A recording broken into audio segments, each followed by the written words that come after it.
Because many of us have studied socialism and communism and so forth, you know. And we all know also in history that there have been a revolutionary movement that was socialist, you know. And these revolutions, of course, it involves the different spectra of the society itself, you know. Especially, it was the fight between the peasants and the landlords. It was based on the reforms, the land reforms, be it in Russia, be it in Cuba, for example, to give a few, and any other communist countries, and China too, you know. Now, if you look at our society, South Sudanese, majority of us are pastoralists and farmers. And the ills that actually, you know, influence the masses to take up a social revolution, which means the issues of land and so forth, was not the main issue of the Splm formation. No people are not complaining about the landlords and the peasants. And neither was there a working class in South Sudan society or Southern Sudan at that time. We do not have workers in the industries they are complaining about their wages or the condition of their work. And hence, you know, felt that time has come to start a socialist revolution to bring the change. Now, let me quote to summarize whether the SPLA in its initial formation, whether it was a socialist movement or not. Peter Adognyaba, in his new book, I think the book is South Sudan's Endless Wars, is a recent book that he published. He has this to say, if you look at page 45 of that book, and I quote, he says, however, those of us from the Communist Party of the Sudan who joined the SPLM ranks, okay, were wrong. The movement was not a revolution. It turned out to be an expression of socio-political duplicity of Southern Sudan's political elite. End of quote. So he said those who are the Communist Party like him, the cadres of the Communist Party of the Sudan, who understood the doctrine of communism, found it that the movement was not really a revolution, but rather an expression of political duplicity of Southern Sudan's political elites. So what we are saying here is that SPLM, if you look at it and examine it close, it was not a socialist revolution per the classic definition of socialism, but it is rather socialism was used from an opportunistic point of view to get sympathy and political and military support from Mengistu Haile Mariam. So SPLM was not a socialist organization, but it used socialism, you know, as a vehicle to achieve the means that it sets out to fight for. Now, if you look at the school of cadres within the SPLM, yes, there was few instruction in terms of the basic tenets of socialism, you know, but many of the SPLM cadres did not internalize the concept of a revolutionary, a socialist revolution that was required for a revolutionary cadre who is fighting for a revolutionary change based on tenet of socialism. So SPLM, in a nutshell, was created out of political opportunism by the Tojona and his colleagues to advance their notion of New Sudan and any other agenda that they had. It was not classic socialist revolution. This, of course, has gone on for a long time within the SPLM. Now, rather than SPLM leaving to his manifesto that Yien Mathew talked about, SPLM started adopting the anti-thesis and practices of a socialist revolution. Socialist revolutions are based on addressing the economical injustices, the social injustices inherent in any society. But what the Splm did in the time of 1983 to 91, before the Nasser faction, almost a period of 6 to 7 years, Splm was involved in entrenching tribalism within itself. Splm was also allowing the seeds of what I call leader worshipping cult, where you have to be loyal to the leader rather than being loyal to the revolution. Splm started eating his own sons from within, those who are perceived to be a threat, not necessarily to the revolution itself, but those who are perceived as a threat to the leadership of the Torjon Garang, the Mebio. And many court-martials were held. Many firing squads were taken. And the first victims of this internal firing squad, apart from the initial fight, where Akwadatem, Gaitut, and Abdalachwal would be killed by their own colleagues. Those of Joseph Lakunyang also, that Yien Mathew talked about it earlier, who were influential in creating the NAM movement, will be also court-martialed. He will be court-martialed. He will be court-martialed by the Splm under the leadership of none other than Salva Kiir Mayardit. Okay? Who was the person who was in charge of the court-martialing of Joseph Lakunyang. Now, so you could see that the Splm became a revolution that is killing his own sons and daughters who have volunteered to join the struggle for the liberation of South Sudan. Now, of course, Splm that was found on a faulty foundation of a socialism ideology also continued to lie to itself that it is a mass revolution, socialist revolution, determined to create a new Sudan based on new political dispensation. Now, based on this calls, you had influx of our brethren, the blacks from the different part of Sudan, the Nuba Mountains, the Ngazana, and people in Eastern Sudan, and people of Western Sudan, joining the Splm, like Bolat, Yahya Bolat, believing that this movement, it is truly a socialist revolution that is aspiring to bring a new socio-economic development based on the doctrine of socialism. They joined.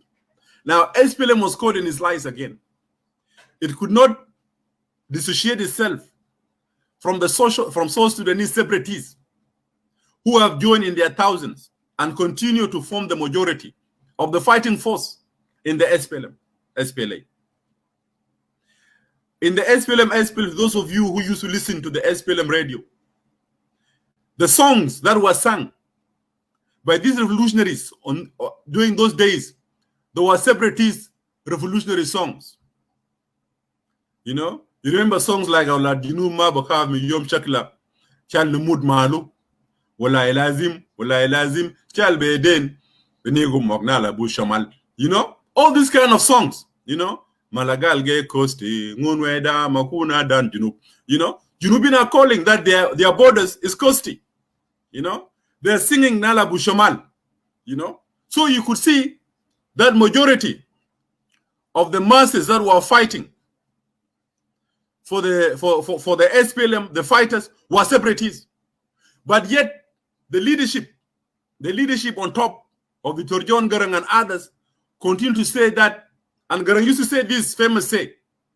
Garang used to say, Bina Jama, El Infasalin Del, Mauntu Khaluku Manaf, Ukinahar Junub de Kulu, Unamsi Kosti, Untu Barkida Infasalin de Agodu, Wana Buwasil, Manasa Tani de Nahar Sudan. Which means you, the separatists, who are calling for separation of South Sudan, when we reach Kosti, you can, decide not to go further with me. But I'm willing to go further with others who are willing. Of course, this is just a political gimmick. It means nothing. A leader cannot tell his soldiers that you reach to Kosti, then you stay, then I'll move on. Of course, it doesn't make sense.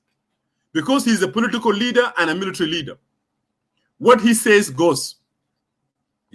So basically, you had SPLM fighting force, is still separatists in their practices, is still hoping for independent South Sudan. And you had a political leadership keep on lying to itself that is fighting for a united secular socialist Sudan. This internal contradiction in the political messaging of the SPLM and the political objectives of the movement, this is what led to 1991 Nasser faction coup. Now again, I agree with Yien that at the initial beginning of the SPLM, it was power struggle and political ideological differences. This is what shaped the initial formation of the SPLM. 91, Dr. Riak, Dr. Lam and Gordon Kongchol made a coup, what became as Nasser faction coup. Now, they asked for something new. They said, we need to reevaluate scientifically the political environment of the Sudan and the region and the world at large.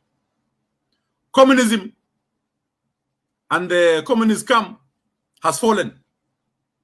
Mengistu Haile Mariam was not more. The war has reached an stalemate. There is no override victories. Yes, SPLA did manage to capture towns, but the major towns like Malakal, Wau, and Juba were still in enemy's hands. And hence, the soldiers were getting tired of this political orientation of fighting for New Sudan. Junubin wanted separation, as I said earlier. This is when the Toriag and the Tolam and Gordon Kongchol came up to demand the right of self-determination as a formula to achieve the aspiration of the people of South Sudan. And I said this before, that the demand for self-determination was not first made by the Nasser faction.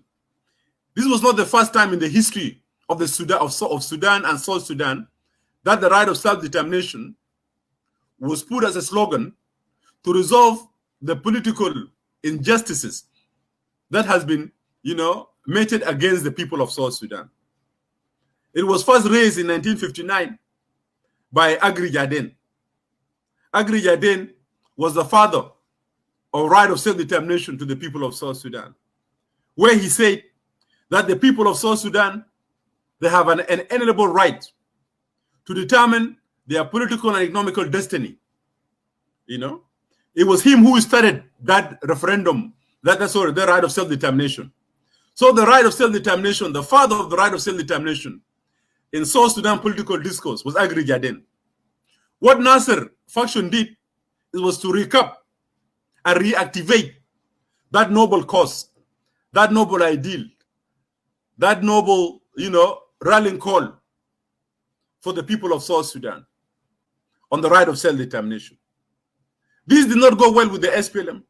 Abuja 1 and Abuja 2, But later on in 1994 and in 1995, Asmara Declaration, SPLA was forced by the masses of South Sudanese who were getting frustrated by the so-called fighting for New Sudan.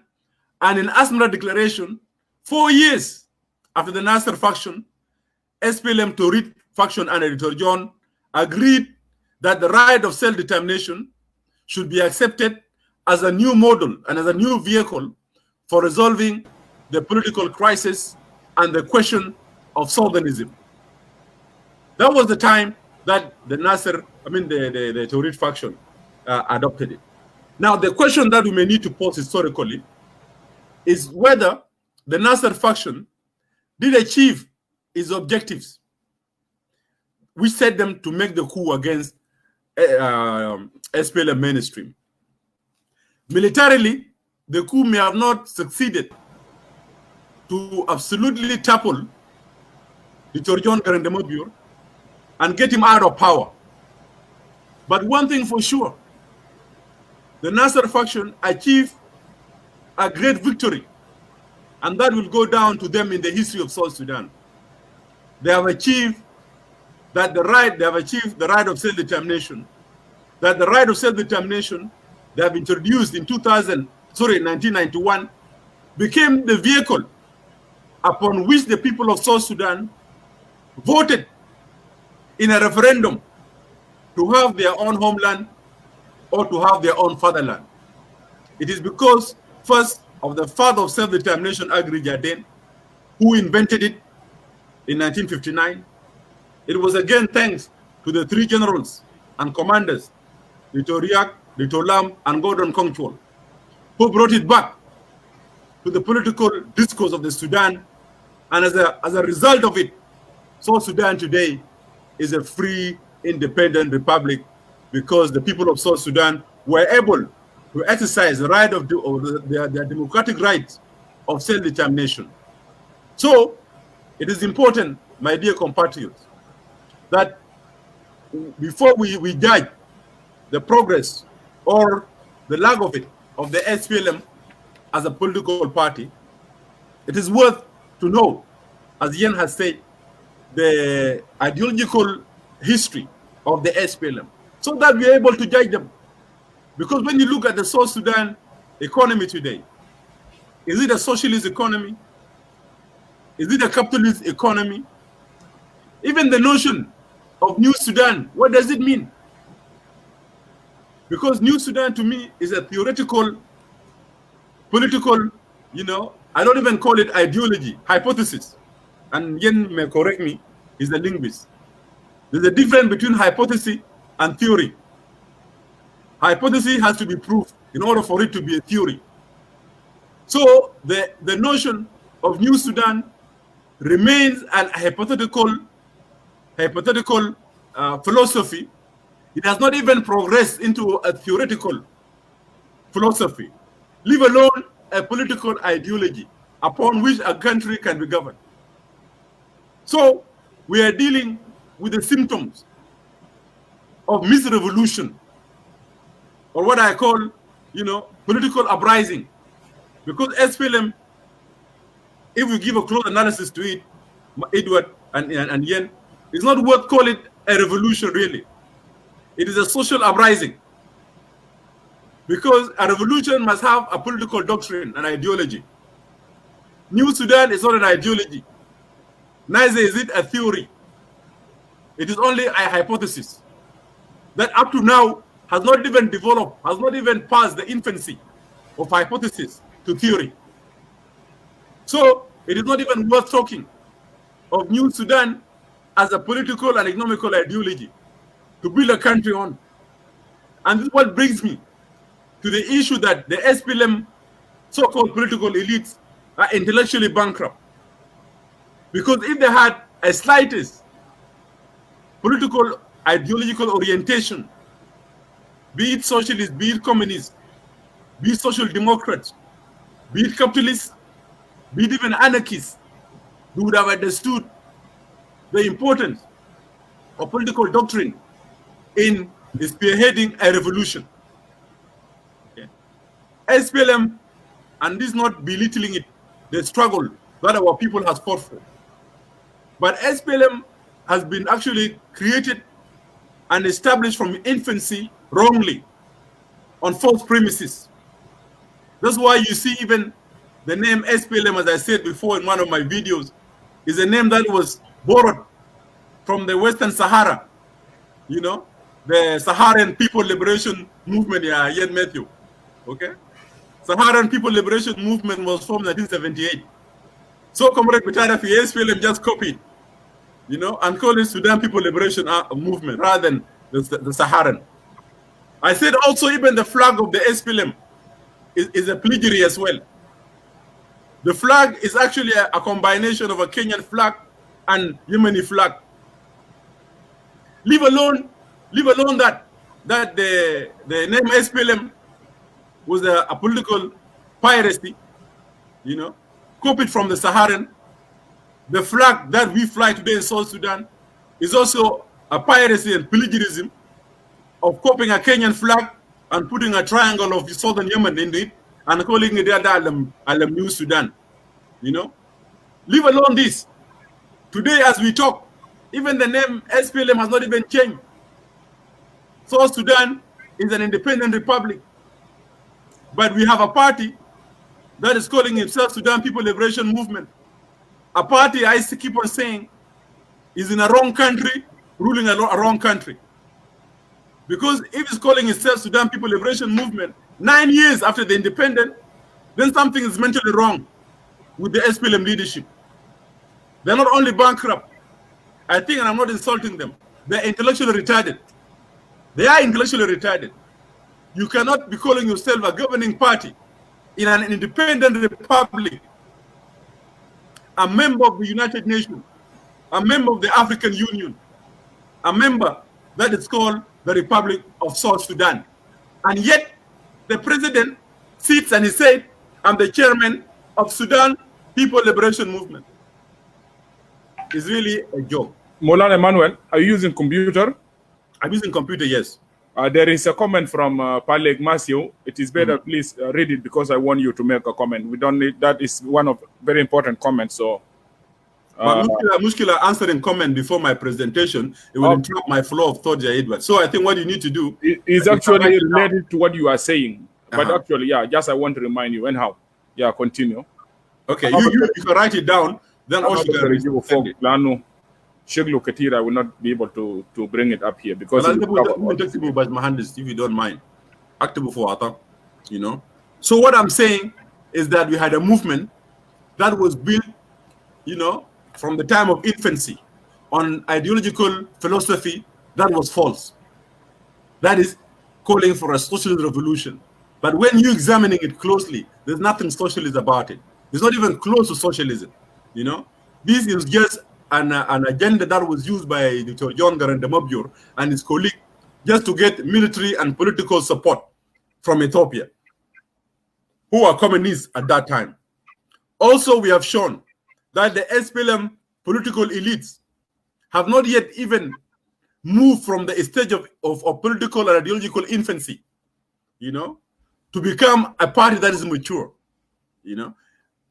Splm has been based a lot of plagiarism.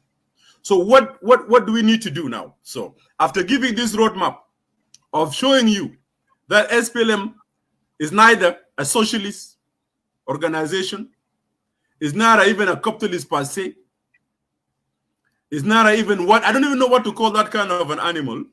It has 3 legs, it's had 4 legs, it looked like a cow, it looked like a goat, it looked like a sheep, I don't know how to call it. Okay, Splm is actually a political movement existing in an ideological vacuum that has no identity with it. The only constant thing in the Splm is a political opportunism by its leadership, where they change the colors at any time to suit their supporters and those who are supporting them.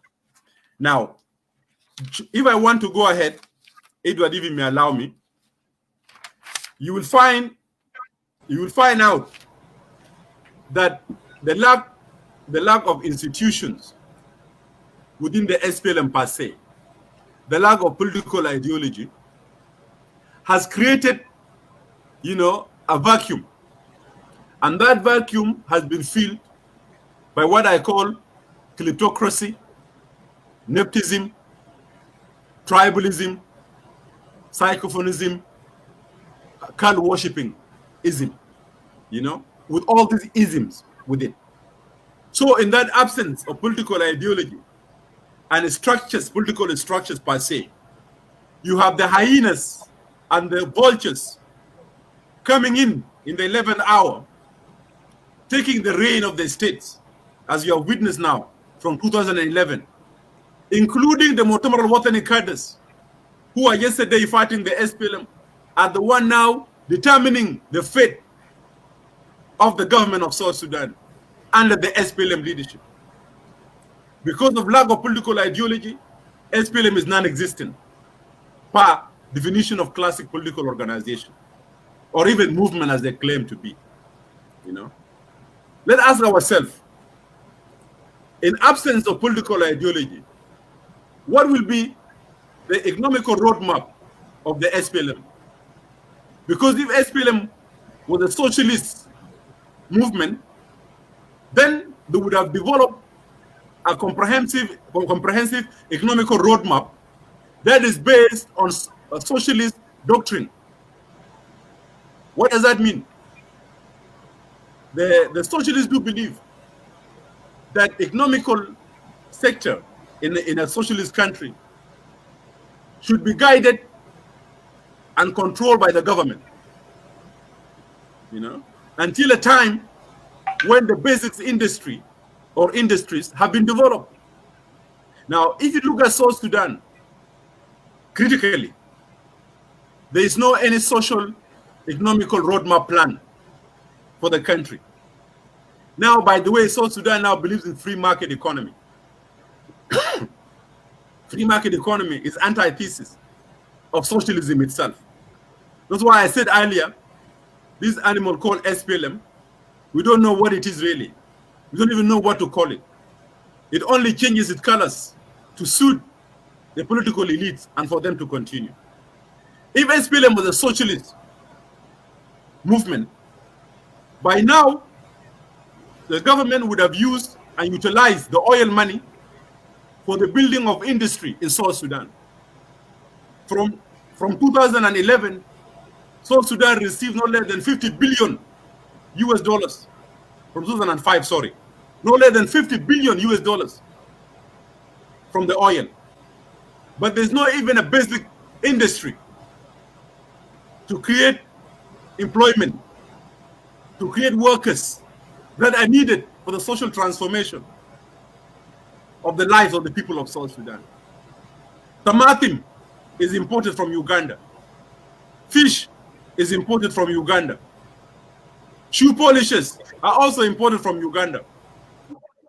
You go to the hair salons, the ladies there are also imported from Uganda or Kenya.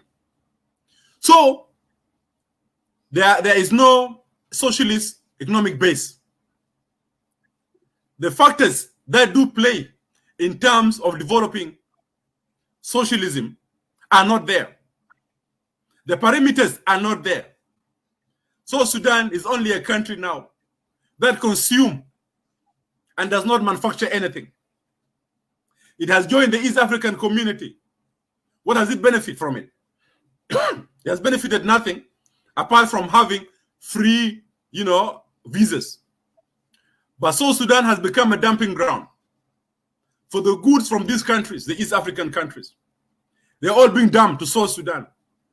South Sudan has become the port of the region where the different nationalities from these countries, they come, they do their businesses, the macroeconomic that is taking place in the country, dominated by foreigners, they take it and take it to their countries. So South Sudan has just become a country that goods are dumped in East Africa. We are only consumers. We are exporting nothing. The only thing we are exporting, and sorry my language, is ignorant corruption and stupidity. That's the only thing we are exporting to East Africa. There's nothing else we are exporting. So in a nutshell, I cannot even sit down, Yen, and talk about the economic success of the SPLM. Because, my dear comrade, SPLM has no any ideology to base its economical plans on. SPLM is an empty coconut shell that looks beautiful from outside, but inside it is empty. SPLM is politically and intellectually bankrupt. As such, once a party that once called itself a revolutionary movement fails to adhere to a political ideology, the net result of it is what you're seeing today in South Sudan, my dear compatriots.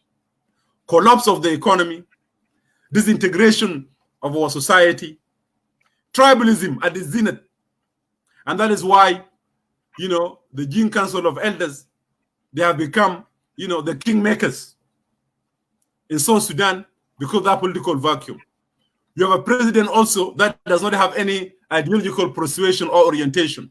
Hence, he becomes associate himself, with the ideology of his tribal base, So South Sudan cannot, I don't even know how to call it. It's not a republic. You cannot call it is a Yien kingdom because there's no kingdomship in Yien, you know. But it is just something there, you know. It is just something there, existing out of political opportunism.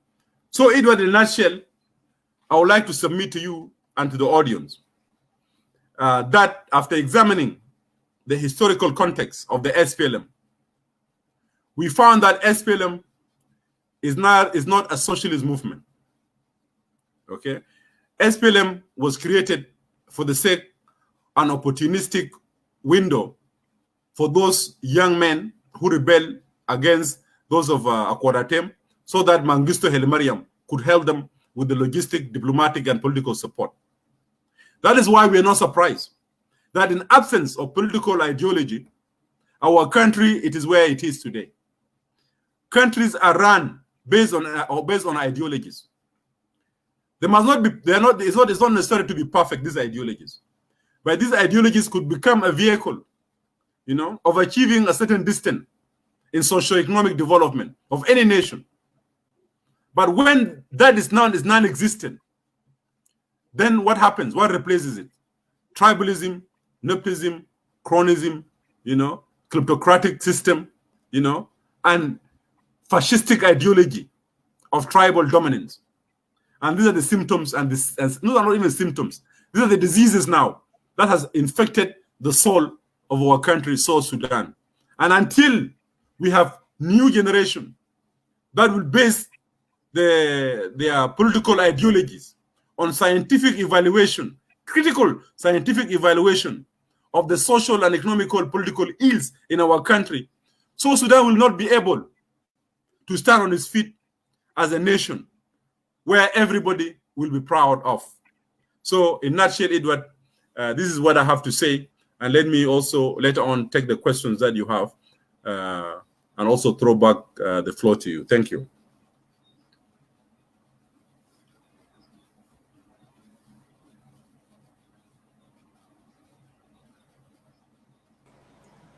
يا معلش انا قاعد اتواصل مع استاذ دينجديت ايوك عنده مشكله عشان يجي يخش ينضم لنا. هو خش لايف بكمبيوتر ما عنده كاميرا. سو دينج لو انت سامعني استاذ دينجديت ايوك لو انت سامعني انا زي ما قلت لك شويه ما لا بتخش بيوتيوب ولا بيخش بفيسبوك. اعمل كوبي لللينك زي ما قلت لك كوبي ذا لينك and paste the link in the browsers. لو اي براوزر عندك سفاري كوم عندك جوجل كروم whatever in your phone, copy the link and paste the link في البراوزر بتاعك. بعدك follow the instruction بيجيبك لنا في لايف فيديو. قبل ما نمشي قدام شكرا جزيلا مولانا ايمانويل للحوار اوكي استاذ دينا يوك هنا خلاص هو انضم لنا. مرحبا بك استاذ دينجديت يوك.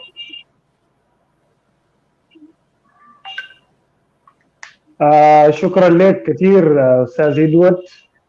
بحييك مودريتر وبحيي الباناليست المتحدثين الاخ كومريد ايمانويل اجاوين وكومريد يين ماثيو، وبحيي كل المتابعين. مرحبا بك. وقبل ما نمشي قدام انا دايرك الحمد لله انت تابعت الحوار بتاعت ين وبتاعت ايمانويل، وزي ما قلنا انه دايرين نقيم التجربه عشان نحن نقدر نقرا المستقبل بتاع جنوب السودان في خلال تقصي الاخطاء، مناقشه الاخطاء وتحديد الاخطاء والمحطات الفشل فيها الحركه الشعبيه لتحرير السودان والقياده السياسيه في جنوب السودان، والغاتنا للوضع اللي نحن قاعدين فيه الليله كدوله كشعب بتاع جنوب السودان.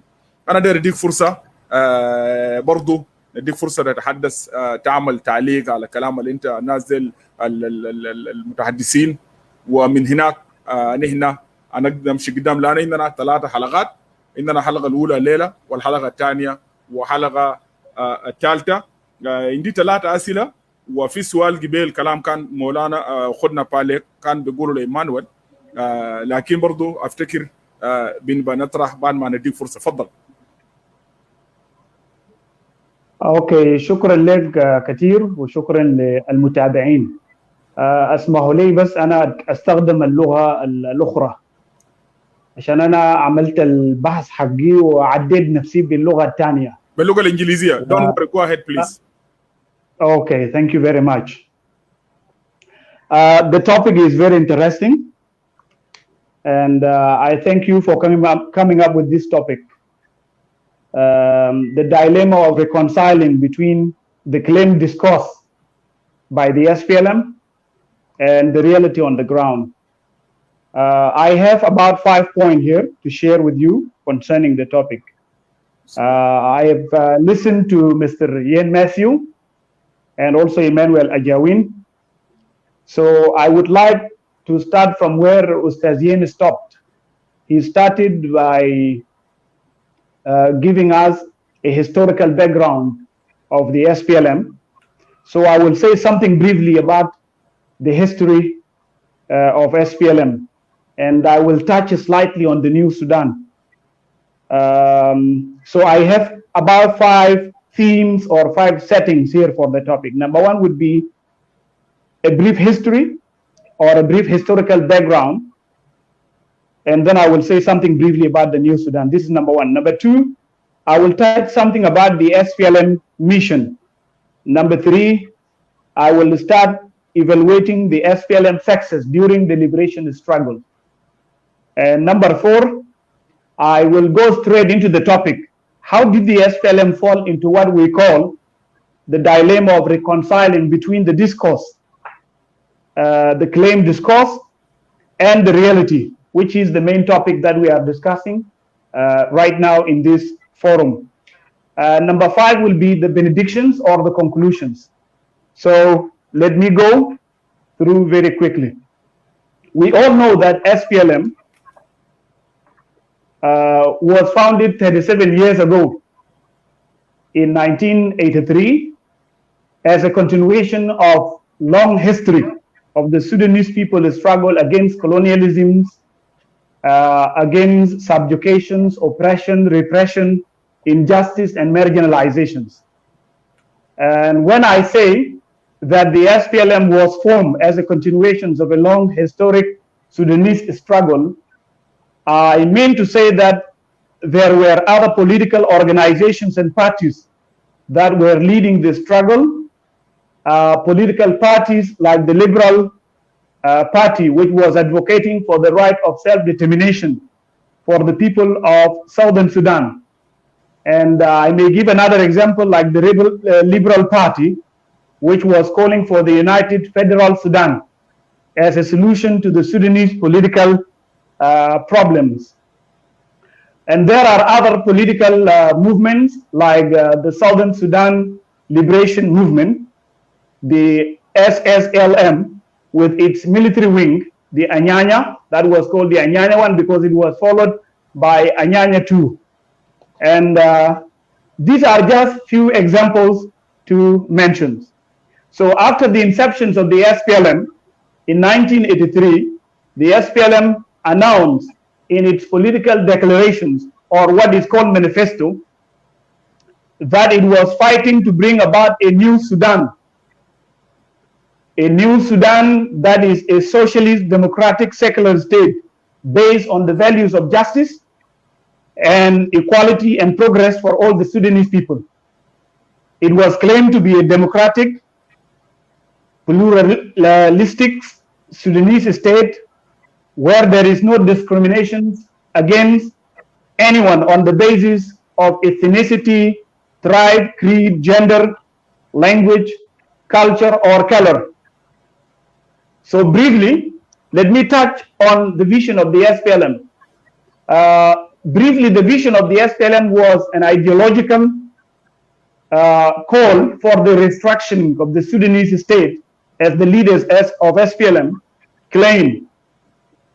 So it was meant for the restructuring of the Sudanese state, and its concepts and philosophy was developed by Dr. John Garang de Mabior, and it was the SPLM discourse throughout the period of 21 years of armed struggle, and it was introduced as a system of governance in the areas that were under the control of the SPLM-SPLA. And those areas were known as liberated areas. They were also known as New Sudan. So after the demise of John Garang Mabior in the helicopter crash in 2005, the New Sudan discourse became unpopular in the Sudanese political arena. So the close allies of John Garang, who were thought to follow his footsteps, did not care about the New Sudan, despite having all the documents in which all programs were articulated. Nevertheless, there were some SPLM members who were eager to follow the visions and the missions of the SPLM, but they were turned down by the top liberator who assumed power after the death of John Garang Mabior. Therefore, the death of Garang Mabior was considered by some SPLM members or by some inner circle of the SPLM as a demise of a great visions and a big setback to the people of South Sudan at large and the people of Sudan. The people of Sudan at large and the people of South Sudan in particular. So this is a brief brainstorming on what is the visions of New Sudan. Now let me go to the missions of the SPLM. According to the manifesto of the SPLM, and I have the SPLM constitutions here, and I also have the manifesto. It is here with me, and the Constitution of the Republic is also here with me. So, according to what came here in the manifesto, the SPLM mission was, and still, as they claim, the SPLM mission was and is still bringing about the three values. These three values are what they call justice as number one, number two, liberty, number three, prosperity. When they say justice, it means that they would work very hard to create a society where justice is the order of the day, and where liberty is also the order of the day, and prosperity. And when we say prosperity here, it means the people who would live in that society would enjoy all the services that the government of the SPLM would deliver to all of them. And in the SPLM constitution, the SPLM manifesto, these three values are called the core values of the SPLM, according to what came in the manifesto. So this is briefly about the missions of the SPLM. So SPLM is a political movement that is working to bring justice, liberty, and prosperity to the people of South Sudan as it is claimed in the manifesto. Now, let me go to talk a little bit about the success of the SPLM, because we are making evaluation for the SPLM throughout history until today. So I would like to talk briefly in number 3 about the success of the SPLM during the liberation struggle. In my personal view, I think that the SPLM was successful during the liberation struggle, and the SPLM was in full reconciliations with the New Sudan discourse, and the discourse was a reality on the ground. And to prove this, I have to go through some programs of the SPLM that are here. First of all, let's talk about education during the SPLM liberation struggle period.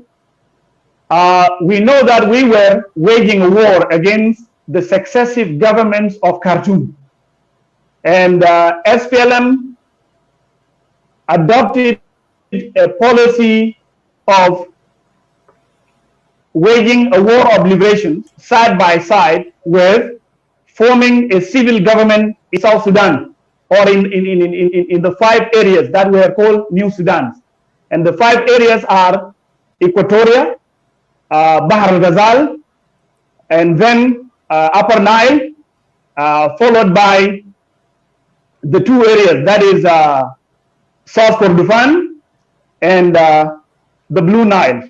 So those areas were called the SPLM control areas. And a small government was formed in those areas, and that government was known as the Civil Authority of New Sudan. So whenever the SPLA liberated certain areas, and then they are now brought under the control of the SPLM, then a civil authority was set up in those areas. And SPLM had some program that it was implementing in those areas. One of these programs is educations. So schools were established in those areas, and those schools were called bush schools. They were schools under trees. They were schools. Sorry, I'm sweating because the fan is off. Don't worry. I don't want to keep it working because it will make a sound that will disturb the show. So we start with education, and I said that there were schools that were established by the SPLM in the liberated areas. Those schools were under trees, they were in the villages, and they were called bush schools. And even within the SPLA rank and file, there were schools for the officers and others. So what I would like to say here is that SPLM as a liberation movement during the struggle was a successful movement because it was able to establish schools and deliver educational services to the people. So there were schools in the villages. Children were being taught, and I was one of those children. I went to school for the first time in Eton, and then we came to Torit in 1991 after the regime of Mengistu Haile Mariam was overthrown in Ethiopia. So we came back to Kapoita, and I continued my school there, and then I also continued in Torit, then again in Rumbek. And the current minister of the Interior, Paul Mayomakej, was then the commissioner of county of Rumbek County. So he participated in bringing us exercise books and pencils from the neighboring Kenya at that time, during the period of 1991, 1992 until 1995 in Rumbek. So you can see that SPLM as a movement that was struggling to bring freedom to our people had been able to establish schools in the liberated areas. If we talk about the economic programs of the SPLM, then you will find that the SPLM was able to establish agricultural schemes. Soldiers were asked to cultivate. So the soldiers were holding their guns in one hand, fighting for the liberations of the country, and their hoes and plows in the other hand, cultivating crops to provide food for themselves. So in my personal view, SPLM was successful as a liberation movement during the time of war. If we touch on the health programs, there were health workers that were trained by the SPLM in collaborations with the NGOs and the international organizations. And this was done, of course, by the Civil Authority for the New Sudan in collaboration with those international organizations, including what was called Operation Lifeline in Sudan, or OLS. So this one was a consortium of the United Nations agencies such as UNICEF, World Food Programs, and other 20 non-governmental organizations. So most of the wounded soldiers were treated inside South Sudan and also in Logishogyo in the neighboring Kenya. So this is on health. If we go to political sectors of the SPLM, you would find that SPLM was able to establish a government, and governors were appointed for the 5 regions of the New Sudan. So there was a governor for Equatoria, and there was governor for Bahr al-Ghazal, Upper Nile, Blue Nile, or in Ghazana, and then Nuba Mountain, which is known as South Kordofan. And there was rule of law in those 5 regions. So there were military courts in the regions, and the liberation struggle was moving forward, carrying with it New Sudan in its reality. So there was a political structure of the state being implemented side by side with the process of armed revolutionary struggle. And those of you who are members of the SPLM, and those of you who have been following the programs of the SPLM, you would remember that in 2004, the SPLM leadership was able to draft a document that was called SPLM Strategic Framework for War to Peace Transitions. And Dr. Riek Machar was the man in charge for executing this transformation or implementing those programs. So the SPLM was politically successful.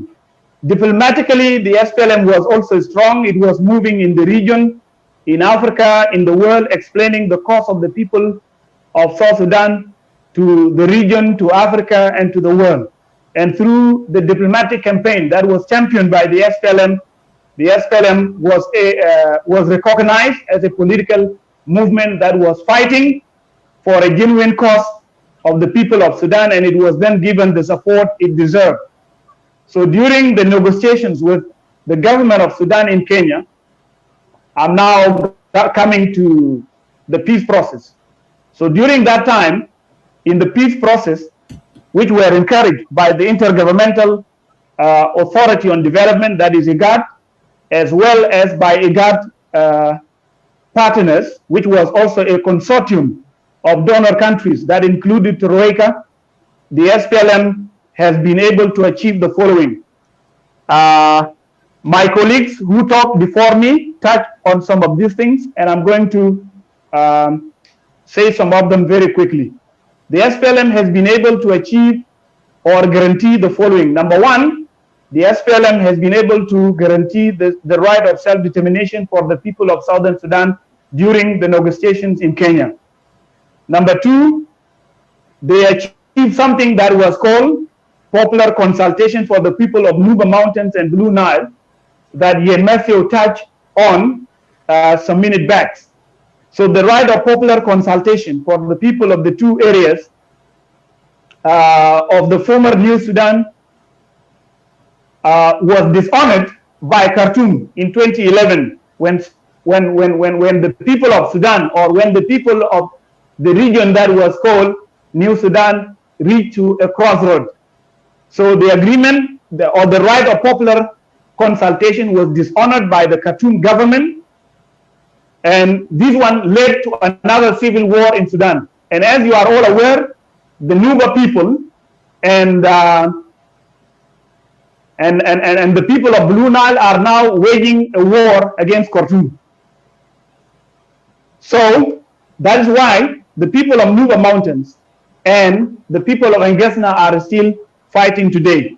So this is number two. Number three, the SPLM has been able to lead the people of South Sudan in the most difficult time in a well-organized political manner, and the CPA was a roadmap and a political tool for change in the Sudanese state, for bringing about democratic transformations, and the SPLM fought very well for the implementations of peace agreement, the CPA. So the CPA was a well-articulated program for everything that the Sudanese people needed. Number four, to summarize, the SPLM efforts finally culminated into attainment of the independence for the people of South Sudan on July 9, 2011, when the whole world witnessed and recognized the country, or a new country in Africa. So this is briefly the picture of the SPLM during the liberation struggle. It was a very successful political movement, as you can see in the few points that I have just mentioned. However, I come to the questions, which is the topic of this show this evening. I have talked to you, and I have listed some points that shows all of us the success of the SPLM as a political movement that was waging war for the people of Sudan and all the programs that were implemented during the war. Now, after the attainment of the independence, SPLM has changed. So we ask the question, what happened after the declaration of the independence? How did the SPLM fall into what we call the dilemma of reconciling between the claimed discourse and the reality? So to answer these questions, these will automatically lead us to making a genuine evaluations of the SPLM in the post-war era or after the independence. After the signing of the Comprehensive Peace Agreement and the formation of the government of Southern Sudan in 2005, after the independence in July 2011, the SPLM gradually failed to run itself because SPLM leaders by then focused very much on getting positions in the government of Southern Sudan and in the government of national unity in Khartoum. And by doing so, they forget about their own party or their SPLM party. So the party was neglected. Dengdit. The party was left Dengdit. to Mr. Faganamum. Yes, sir. If you are hearing me, actually, this is what we are going to talk about it in the third part. So, yeah, this is actually SPLM from 2005 or from 2011 after the independence. We'll talk about that one in the third part of our topic of discussion. So anyhow, just I need to know you, just to inform you, then you can continue and conclude. Then we go back to some question and we continue the show. Yeah. Okay. But you continue. So I stopped where I said that the SPLM has failed to run itself as a political party, and I will not touch on the other point because there will be a show for it. Thank you. So you could see that the SPLM failed to run itself as a political party. Now, we go straight to the government that was established by the SPLM, the government of Southern Sudan. So, the government of South Sudan was formed in 2005 under the SPLM leadership because all the officials in that government were members of the SPLM. And we all look at that government as the government of the SPLM, and SPLM was considered as a ruling party in South Sudan. But during the time the government of Southern Sudan was formed, the government failed to deliver the basic services to the people of Southern Sudan. This is number one. Number two, there is corruptions in the government of Southern Sudan, and the corruptions and those who are the corrupt officials are the very members of the SPLM. So corruption became a big challenge in front of delivering services to our people. So, as I said earlier, that there was a program for development which was written in 2004, and it was called SPLM Strategic Framework for War as a transitional program that was supposed to be implemented by the SPLM. They failed to implement this program. And by not implementing the strategic framework, the SPLM disappointed the people of Sudan and the people of South Sudan. And then the SPLM turned down the great expectations of the people of Southern Sudan and Sudan in general.